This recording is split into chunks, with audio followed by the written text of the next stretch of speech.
one more thing I would say is get comfortable doing your own vulvar exam. Get the mirror out, take a look down there, Sure. s- check it out, get a baseline of what's going on, and, take a look every month or every few months, honestly. It's true that when we go to a gynecologist, they're not always doing a detailed vulvar exam. Mhm.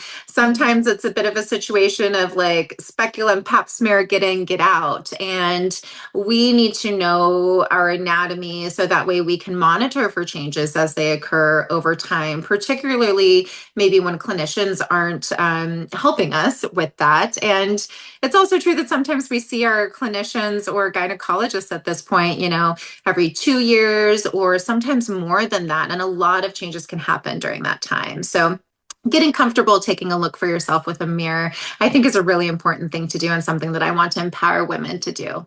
Okay. And what are you looking for? Yeah, exactly. So you look for color. So the tissue I describe is pink, plump, and hydrated. That is a well estrogenized tissue. And so what you're looking for is just that tissue quality, kind of similar to tissue or skin on the rest of your body. Sometimes we can kind of recognize when our skin is dehydrated. And so taking a look, making sure that the skin appears pink, plump, and hydrated.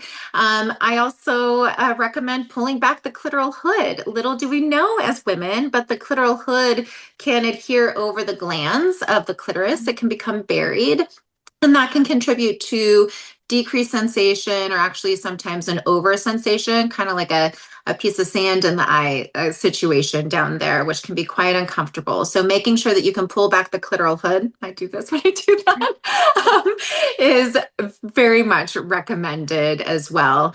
And then, yeah, looking for any sort of discolorations, moles are really common. We can have all sorts of little lumps and bumps as well that are typically all benign and common. But being able to identify those for yourself and then identify changes and then communicating that with a clinician or a provider if they come up is also important.